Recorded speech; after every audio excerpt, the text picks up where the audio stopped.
जी राम जी भाई, आपको बहुत बहुत आभार। आज के इस वेबिनार में जुड़े हमारे सभी भाई बहन और युवा साथी सभी को मेरा जय संविधान, जय भीम, नमो बुद्धाय। जैसा कि आज हमारा टॉपिक है बुद्ध पूर्णिमा पर, जो कि 23 तारीख को पड़ रहा है। उससे पहले हम लोग चर्चा के लिए यहाँ पर उपस्थित हुए हैं। इसे त्रिविध पूर्णिमा भी कहा जाता है, मतलब इसी दिन इनका जन्म हुआ, इसी दिन इनको ज्ञान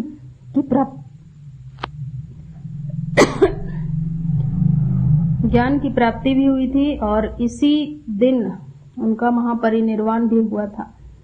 तो ये बहुत यूनिक दिनांक है, यूनिक डेट है। ये जो बुद्ध पूर्णिमा है, जो गुरु पूर्णिमा के नाम से भी मशहूर है, ये विश्व गुरु है। हमारे समाज में गुरु पूर्णिमा के नाम पर अलग अलग प्रचारित किया जाता है, लेकिन असल में जो है वो हमारे महामानव तथागत गौतम बुद्ध है। इनके बारे में अभी हमारे भाई बता रहे थे कि तो ठीक है, इनका जो जीवनी है वो तो ठीक है, लेकिन मेन फोकस है उन्होंने बचपन से क्या किया, किधर पले बढ़े। राज परिवार में थे तो स्वाभाविक है कि संस्कार उनका अलग ही तरीका का मानवीय रहा है, लेकिन उनका जो संदेश है मानव के लिए, विश्व का जो संदेश है वो हमारे लिए ज्यादा महत्वपूर्ण है। हम भक्त न बन करके उनके अनुयायी बने, जैसा कि हमारे संविधान में भी वर्णित है। समता, स्वतंत्रता, बंधुता, मतलब फ्रेटर्निटी पर बहुत ज्यादा जोर दिया गया है। और ये जब होगा तो स्वाभाविक रूप से न्याय मिलेगा। और इस ज्ञान को सबसे ज्यादा जो प्रचारित किए वो सम्राट अशोक किए और हर्षवर्धन पाल वंश तक चलता रहा। इनका संदेश कई तरह से फैला। एक तो फैलाने वालों ने फैला मानवीयता के हिसाब से, और दूसरा विरोध करने वालों ने जो उद्यम मचाया उसकी वजह से भी फैला। तो ये दो तरह से फैला। अभी आप देख रहे होंगे कि जो कांग्रेस का मैनिफेस्टो था उसके विरोधी पक्ष वाले ज्यादा प्रचारित किए। तो इस तरह से दो तरह से प्रचारित होता है, एक अच्छे लोग और एक उसका विरोध करने वाले लोग। तो दोनों तरह से इनका धम पूरे विश्व में गया। तो इनको लाइट ऑफ एशिया भी कहा जाता है। ये हमारे एक तरह से कुल देवता भी है। इनको कुल देवता गोरिया बाबा के नाम से जाना जाता है, पुरवैया देवता के नाम से जाना जाता है, और ग्राम देवता डेहवार बाबा के नाम से भी जाना जाता है। डेहवार मतलब डीह यानी गांव, ग्राम के देवता जो गांव के मालिक होते हैं, उस रूप में वो पीपल के वृक्ष होता है बरगद का, वहां पर हर गांव में लगभग होते हैं। तो हमारे इधर तो हैं। तो ये कुल देवता भी हैं। कुल देवता कुल के होते हैं। अगर यहाँ सभी के वो पुरखे रहे हैं, इसका मतलब कहीं ना कहीं जड़ एक ही है। हम लोग अलग अलग पत्तियों और शाखाओं में यहाँ दिख रहे हैं, जो मूल रूप से अगर मानव एक समान है तो हम लोग मानवता पर काम करने वाले लोग हैं, मानवीय लोग हैं। तो हमारे जो अभी हमारे संजय सान भैया, जो कि हमारे मेंटर भी रहे हैं, कभी कभी मैं बगावत भी कर देती हूँ उनसे, मुझे बहुत दुख होता है कभी कभी, लेकिन जो भी है, उन्होंने अभी हमारे बीच बुद्ध वंदना और त्रिशरण पंचशील बताया। बहुत महत्वपूर्ण है। इस पर मैं जब 22 मिनट करीब एक जगह अपने ही अगल बगल के इलाके में केवल महिला लोग थी, हम लोग केवल महिला को इनवाइट किए थे, करीब 50-60 महिलाएं थी। तो उसमें चर्चा जब चल रहा था तो ओल्ड एज की महिलाएं जो जमीन पर नहीं बैठ सकती थी, वो चेयर पर किनारे बैठा दिए थे हम लोग। तो बाद में सुनने के बाद कहती हैं कि ए मैया ये सब लिख दा, हमने सबके बांट दा। तो ये है, इस पर मैं थोड़ा सा अपनी बात रखूंगी कि इनका संदेश, इनका जो है बुद्ध धम्म और संघ, और ये जो पंचशील है, आज हमारे बाबा साहब हो चाहे संविधान निर्माता जो भी उस समय रहा हो, सबकी सहमति से ही वो हुआ है। ऐसा नहीं है कि बाबा साहब तानाशाही करके संविधान लिख दिए और हो गया। उस समय जितने लोग थे उपस्थित सबकी सहमति से ही बना है। कुछ असहमतियां रही होंगी, वो अलग बात है, लेकिन आने वाले समय में हम लोग को ठीक करना है। कुछ उसमें पंचशील जितने भी हैं उसमें पांचों का कहीं भी उल्लंघन करते हैं तो आईपीसी के तहत दंड का प्रावधान है, हमारे संविधान में वो डाला गया है। और बुद्धानुशासन के अनुसार ही सम्राट अशोक जब तलवार रखकर, आप खुद सोच करके देखिए कि जब परिवार को चलाना होता है तो क्या तलवार के बल पर हम परिवार को चला सकते हैं? नहीं चला सकते। परिवार में जिसकी जो जरूरत है उसकी पूर्ति करके हम चला सकते हैं परिवार को। तो जब परिवार नहीं चला सकते, अपना समाज को नहीं चला सकते, राज्य को नहीं चला सकते, तो देश और दुनिया को कैसे चला सकते हैं? तलवार के बल पर। तलवार जरूरी है। एक बाउंड्री लाइन आधुनिक जमाने में किया गया है, वो सुरक्षा अपने लोगों के, अपने राज्य की, अपने जमीन की, वो जरूरी है। वो बैरियर जरूरी है, वो सुरक्षा भी जरूरी है। लेकिन अपने जो लोग हैं उसके बीच उनकी जरूरतों की पूर्ति करके ही मानवता स्थापित की जा सकती है। और वो सर्वश्रेष्ठ इंसान, वो शासक के रूप में हो, प्रशासक के रूप में हो, कुछ भी हो, वो हो सकता है। सम्राट अशोक यही सिद्धांत को, बुद्धिज्म को समझे और इसी सिद्धांत को कहा जाता है कि वो बुद्धिज्म धारण, मतलब बाद में बुद्धिस्ट हुए नहीं, वो बुद्धिस्ट थे ही। हमारे शान भैया अपनी बात रखेंगे तो उनका बहुत विस्तार से वो रख देंगे। वो बुद्धिस्ट थे ही, लेकिन जिस तरह से डॉक्टर के घर में डॉक्टर पैदा नहीं होता, लेकिन डॉक्टर फैमिली से होने के कारण डॉक्टर का बेटा, डॉक्टर की वाइफ बोल दिया जाता है। लेकिन अगर उसके बेटा बेटी को डॉक्टर बनना है तो उसको प्रॉपर पढ़ाई करनी होगी, उसका ट्रेनिंग लेना होगा, प्रैक्टिस करना होगा, उसकी पढ़ाई करनी होगी। उसी तरह से बुद्धिज्म भी है, इसकी पढ़ाई करनी होती है, इसकी सीखना होता है। इसमें क्या संदेश है हमारे पुरखों का, हमारे तथागत गौतम बुद्ध का क्या संदेश है, ये सीखना पड़ता है। जन्मजात कहा गया है कि एक मतलब प्राणी है, प्राणी मतलब सभी जीव में आ जाते हैं। तो हम लोग इंसान हैं और जीवों से बेहतर हैं। तो हमारे जो, हम वहीं से शुरू करना चाहते हैं कि हमारे जो शान भैया जो अपना बुद्ध वंदना किए, उसमें देखिएगा एक शब्द आता है अरहत। आज भी वो शब्द हमारे सिलेबस में है, यूनिवर्सिटियां में है। अर्हताएं पूरी करो, उसके बाद आपको आगे पद पर लिया जाएगा। ये अरहत शब्द है ना, एक स्कॉलर, एक मतलब वहां बैरियर को पार करने का एक इंटेलेक्चुअल होने का वो प्रमाण है, आज भी है अरहत। तो वो कहते हैं नमो तस्स भगवतो अरहतो सम्मा संबुद्धस्स। हम उस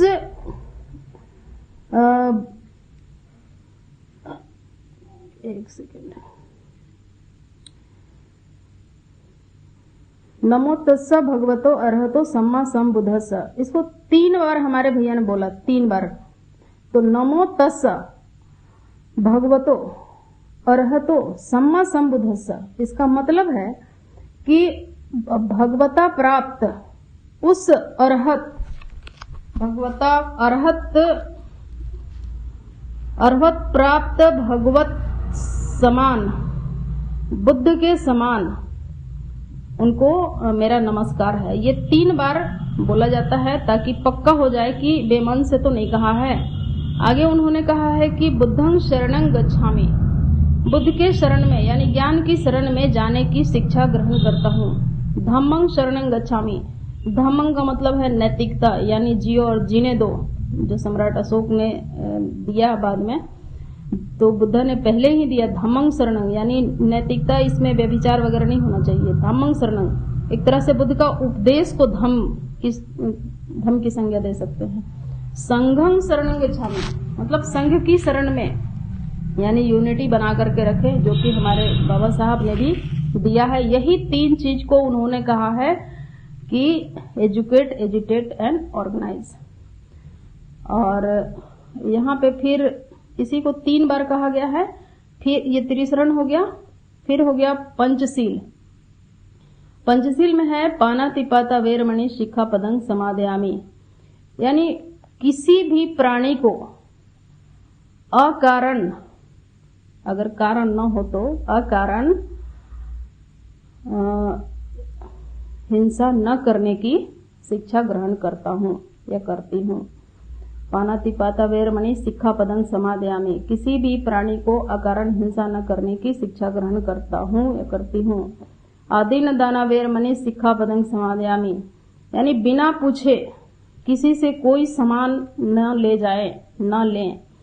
मान लीजिए उदाहरण के तौर पर कि मेरा घर में कोई सामान है और 2 मोबाइल है, किसी को पसंद आ गया और वो उसका मनसा नहीं है कि ले जाएं, लेकिन अच्छा लगा और ले गया। वो हो सकता है वो थोड़ा देर के लिए वापस ला भी दे, लेकिन हम तो घर में परेशान हो जाएंगे। घर को सबको बिना पूछे अगर वो ले गया तो एक तो चोरी करना हो गया कि वो देने की मनसा से नहीं ले गया, लेकिन कोई यूं ही अगर ले जाता है बिना पूछे, तो बिना पूछे भी नहीं ले जाना किसी का सामान, चोरी तो नहीं करना। कामेषु मिच्छाचारा वेरमणि, मतलब किसी के साथ व्यभिचार, छेड़छाड़ वगैरह नहीं करना है। मुसावादा वेरमणि शिक्षापदं समादयामि, यानी झूठ नहीं बोलना है, बेवजह झूठ नहीं बोलना है। झूठ बोलो, झूठ बोलो, झूठ बोलो, ये इससे परहेज करना है। हमारा मुंह है, हम चुप भी तो रह सकते हैं। अगर बोलने ही हमारा मुंह है, हमारी जो सेल्फ, जो आजादी है, उसको तो कोई छीन नहीं सकता है। झूठ बोलना मतलब जरूरी तो नहीं है, बहुत हद तक हम चुप रह के भी जवाब दे सकते हैं। तो ये है झूठ न बोलने की शिक्षा ग्रहण करता हूँ। सूरा मेरे मध्य पमाद ठाना वेरमणि शिक्षापदं, किसी तरह का कच्चा पक्का शराब न पीने की मैं शिक्षा ग्रहण करता हूँ या करती हूँ। ये है पंचशील। और अंत में हमारे भैया ने कहा साधु साधु साधु। इसका मतलब ये हुआ कि पहला साधु अगर बोलते हैं तो जो भी आपने कहा इन सब बातों को हमने ध्यान से सुना। दूसरा बार बोले साधु, मतलब इस जो बात बताए उसे हमने समझा।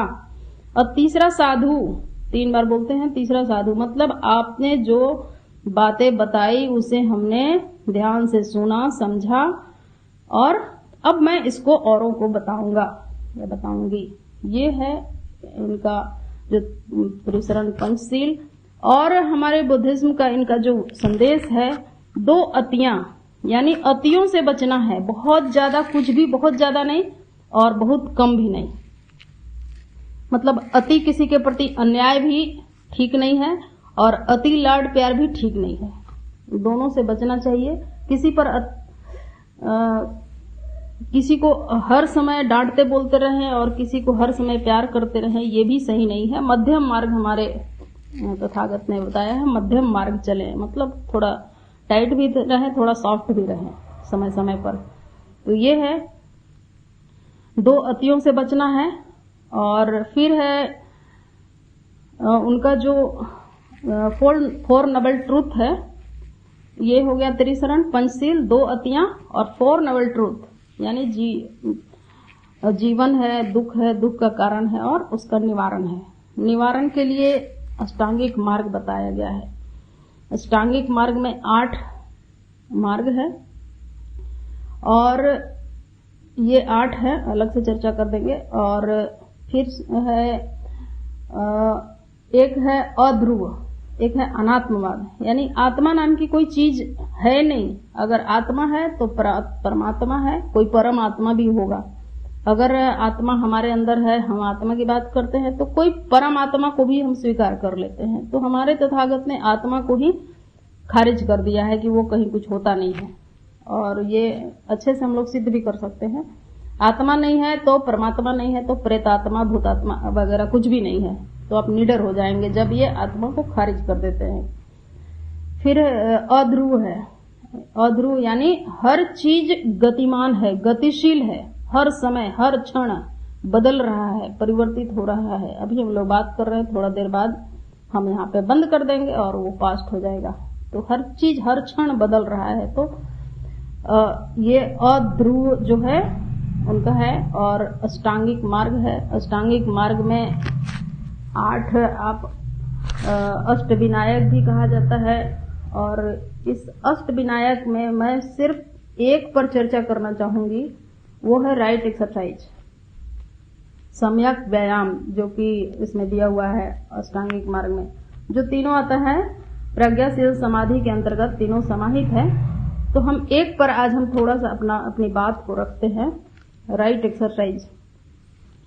राइट एक्सरसाइज लोग समझ लेते हैं सिर्फ एक्सरसाइज मतलब फिजिकल एक्सरसाइज, शारीरिक व्यायाम को ही एक्सरसाइज का मतलब समझ लेते हैं, लेकिन असल में बुद्ध का जो कंसेप्ट है वो व्यायाम का मतलब वो नहीं है। आप चलें, आप एक्सरसाइज करें, वो अलग बात है कि स्वस्थ शरीर में स्वस्थ मन का निवास करता है, ये बहुत इंपॉर्टेंट भी है। लेकिन उससे भी ज्यादा जरूरी है कि स्वस्थ मन अगर है तो उस मन में कहीं कूड़ा कचरा तो नहीं भरा है, कहीं ईर्ष्या द्वेष तो नहीं भरा है, कहीं लालच तो नहीं भरा है, बेवजह किसी का देखे और वो मेरे ही को होना चाहिए। जब ये सब आती हैं तो कई तरह के दुर्गुण मन में उत्पन्न होने लगते हैं। तो ये जो राइट एक्सरसाइज है, इसमें हम एक उदाहरण के तौर पर समझते हैं। जैसे खेती बाड़ी को उदाहरण ले लेते हैं, या आज के हिसाब से जो खेती बाड़ी नहीं करते वो मोबाइल के हिसाब से समझ लें कि जैसे मोबाइल लिए नया नया बिल्कुल साफ है, उसमें अपना हमें जो मर्जी वो अपलोड करते हैं, डाउनलोड करते हैं, उसमें अपने अनुसार हम चलाने की कोशिश करते हैं।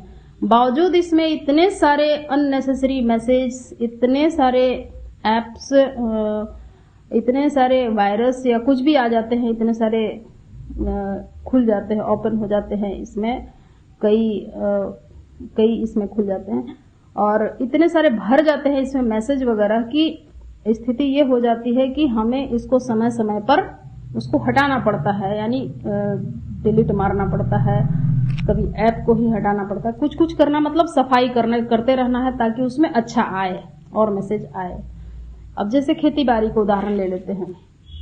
हम लोग खेती बाड़ी करने से पहले क्या करते हैं, खेत की जुताई कुड़ाई करते हैं, उसमें जितने भी कंकड़ पत्थर घास फूस उसको हटाते हैं, उसमें फ्रेश किसान हम सब उसमें खेती बाड़ी के लिए फसल लगाते हैं, बोते हैं, पौधे को लगाते हैं या दाना छींटते हैं, अच्छे से करते हैं, बावजूद उसमें घास फूस जम ही जाते हैं। तो क्या करते हैं, समय समय पर उसमें निराई गुड़ाई करके यानी कोड़ के उसको फिर से हटाते हैं। अगर ऐसा नहीं करते हैं तो वो फसल को दबा देगा और घास फूस जो है वो बढ़ जाएगा और हमारा फसल का नुकसान हो जाएगा। मतलब मोबाइल का जैसे नुकसान होगा वैसे मोबाइल भी काम नहीं करने लगेगा, वैसे हमारा फसल का भी नुकसान हो जाएगा। इसी तरह से हमारे मन में जो भी पहले से गंदगी है उसको हटाना है। हटाने के बाद क्या करना है कि अच्छे विचार को लाना है और अच्छे विचार अस्थायी रहे और अच्छे विचार आए, इसके लिए क्या करना है कि जो हमारे मन में बुरे विचार आते रहते हैं उसको समय समय पर हटाते रहना है। तो ये है, और भी हमारे लोग अपनी बात को रखेंगे। अपनी बात को हम यहीं पर समाप्त करते हैं देव भाई रामजी पटेल। तो आप लोगों ने मेरी बात को सुना, और भी एक आध टॉपिक मैं बाद में रख दूंगी इसी पर। अभी के लिए जय संविधान।